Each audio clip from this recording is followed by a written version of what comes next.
Welcome to the program, everyone. I'm Christiana Manpour in London. The United States and the United Nations are strongly condemning the violence that's erupted in Nigeria. And these are some of the latest images: smoke billowing into the sky amid reports of a prison in Lagos being set ablaze. It comes after security forces opened fire at a peaceful demonstration against police brutality on Tuesday.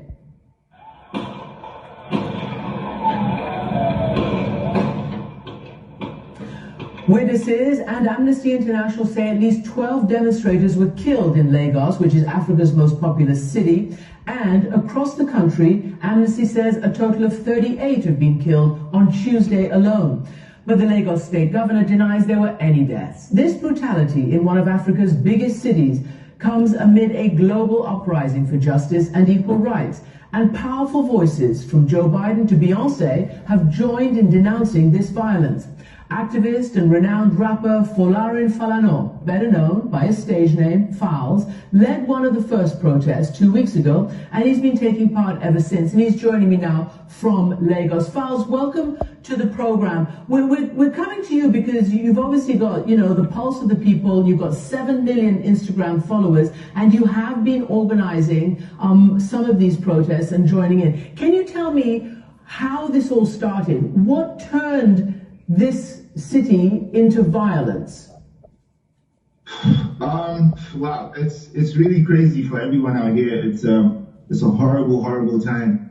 And if this was yesterday, I probably wouldn't have been able to take this call because I was extremely distraught. It was a horrible incident. But it started probably about 2 weeks ago, roughly about 2 weeks ago, on the 8th of October. Myself and another artist named Runtown, we had shared on our Twitter and Instagram pages that we were going to do a walk, just a march, a peaceful protest against all forms of police brutality, all forms of police misconduct in general. And we did that with the hashtag #EndSARS.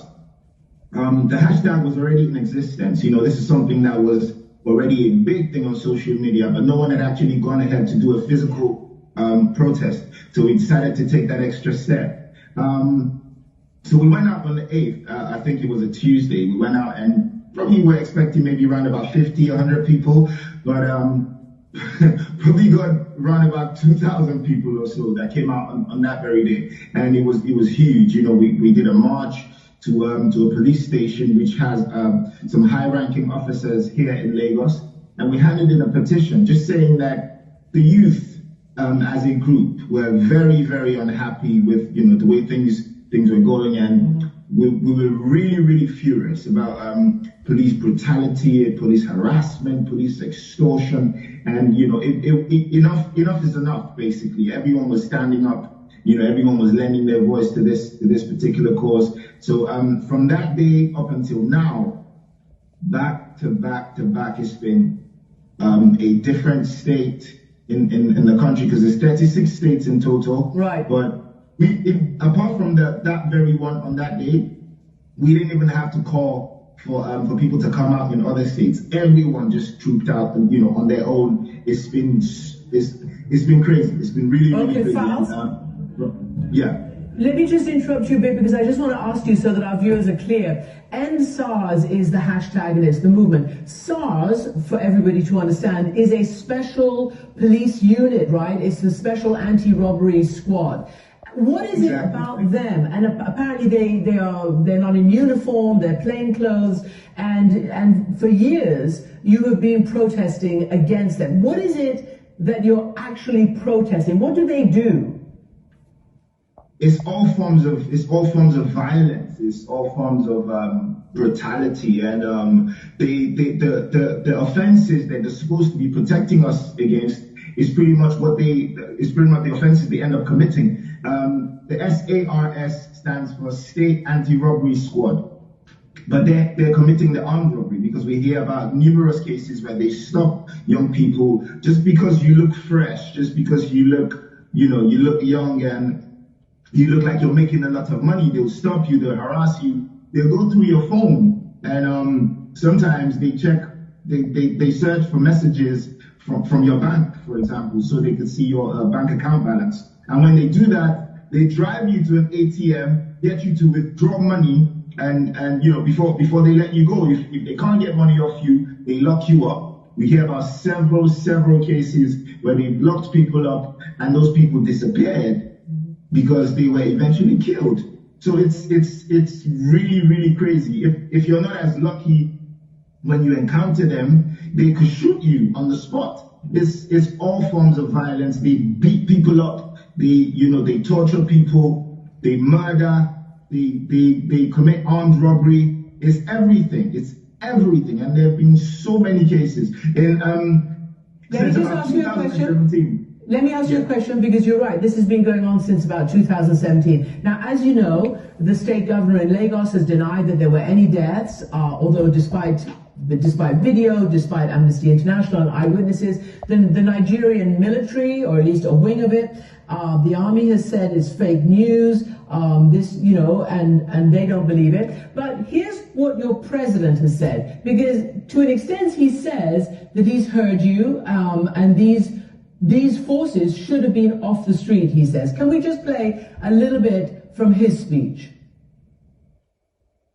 The disbanding of SARS is only the first step in our commitment to extensive police reform in order to ensure that the primary duty of the police and other law enforcement agencies remains the protection of lives.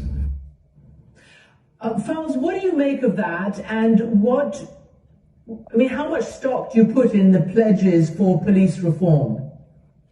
It's infuriating, it's annoying, it's frustrating. And I think that's exactly how everyone's feeling, because they've been reforming the police for the longest time, but we've never actually seen actual action. And they said, I was about to say, since 2017, they've been announcing that the SARS unit has been disbanded. They announced in 2017, announced in 2018, announced in 2019, now in 2020.